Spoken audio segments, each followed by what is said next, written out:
Eu quero ler para você aqui em Gênesis capítulo 2, versículo 7, que está escrito bem assim: E formou o Senhor Deus o homem do pó da terra, e soprou em seus narizes o fôlego da vida, e o homem foi feito alma vivente. Nós lemos no capítulo 1, versículo 26, que Deus faz o homem à sua imagem e semelhança.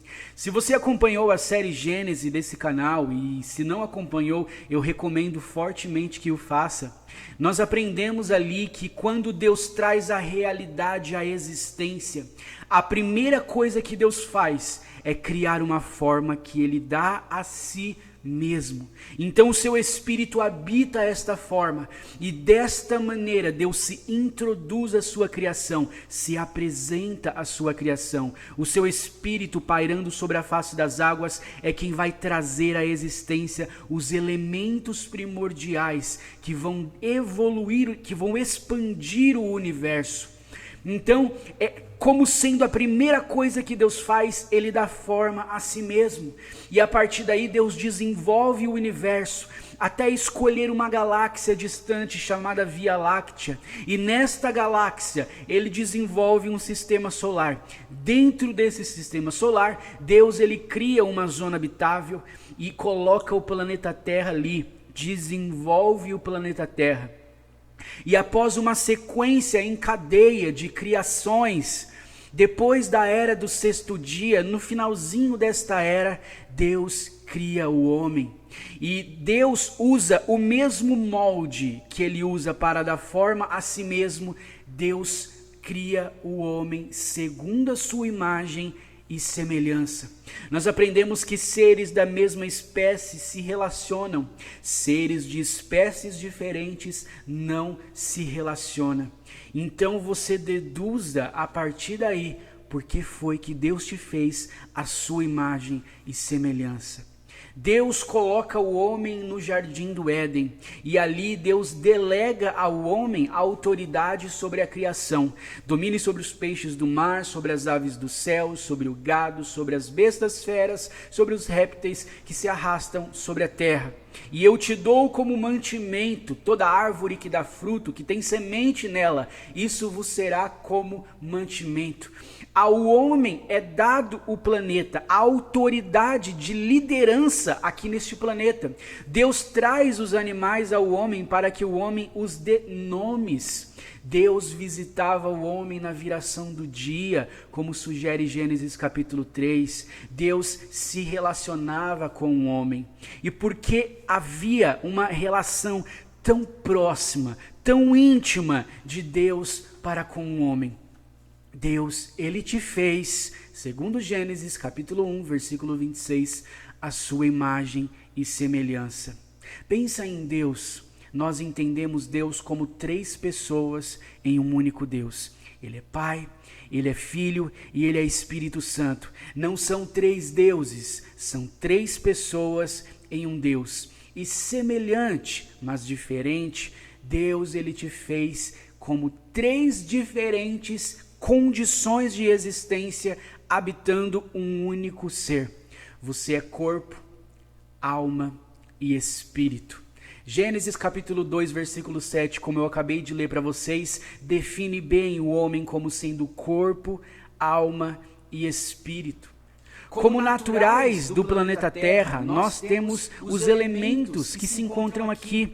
Você, a sua matéria-prima, ela é rica em carbono. Você, na verdade, são um agrupamento de átomos que formam moléculas, que agrupadas formam células, que agrupadas formam os órgãos, que agrupados formam sistemas. E esses sistemas agrupados formam um organismo. Esse organismo, ele é liderado, gerenciado pelo sistema nervoso central. O nosso cérebro, ele gerencia o nosso corpo. Ele define que os órgãos funcionem da maneira como devem funcionar. O seu sistema respiratório, o seu sistema digestivo, o seu sistema cardíaco, o seu sistema motor, tudo isso é regido pelo nosso cérebro. E imagina pessoas, por exemplo, que sofrem morte cerebral, que passam a viver ligadas num aparelho para poder sustentar uma condição de vida, mas é uma condição de vida vegetal. O cérebro já morreu, já não existem mais cognição, já não existe mais faculdades mentais, não existem pensamentos em atividade, a pessoa se foi. As máquinas podem manter um corpo funcionando, a ciência chegou a esse ponto, mas não pode restituir vida após a morte. Mas de onde vêm as duas outras abstrações que nos definem como um único ser? Nós somos corpo, alma e espírito. E a alma nós entendemos como sendo a nossa mente. Você já deve ter ouvido falar que a nossa mente é a nossa alma, quando na verdade a nossa mente é uma expressão da nossa alma. A nossa mente é como a nossa alma se evidencia. A nossa alma, ela traz evidências de si mesmo se expressando a partir da nossa mente. Na verdade, a alma é você. Você é uma alma. Você é definido por ser alma. E como você, como alma, se expressa, como você se evidencia através da sua mente. O filósofo francês René Descartes, foi ele quem disse uma frase bastante conhecida que diz assim: penso, logo existo. Ele entendia a sua existência a partir de suas faculdades mentais. Os processos mentais e cognitivos que fazia ele compreender, perceber o universo ao seu redor, lhe dava o entendimento de que ele era um ser que existia, de fato. No entanto, uma pedra, ela existe, mas ela não pensa. Você pode pegar uma pedra e jogá-la em algum lugar. Essa pedra não vai criar sentimentos de vingança contra você. Ela não vai ficar chateada, ela não vai se machucar. Ela existe, mas ela não pensa. Nós, por outro lado, recebemos de Deus o dom de pensar, formar processos mentais, desenvolver pensamento. A partir daí nós criamos sistemas de comunicação, a partir daí nós desenvolvemos ideias, passamos a criar coisas, tudo com a capacidade cognitiva que Deus nos deu. Deus nos deu uma natureza. A natureza, basicamente, vai ser regida pelo instinto natural. Por exemplo, nós temos um instinto animal, um instinto básico de sobrevivência. Nós precisamos nos manter em segurança, nós precisamos nos alimentar, nós precisamos nos reproduzir. Deus, quando ele cria o homem, ele diz, olha, crescei e multiplicai. Ele estava determinando a natureza humana como uma natureza reprodutora.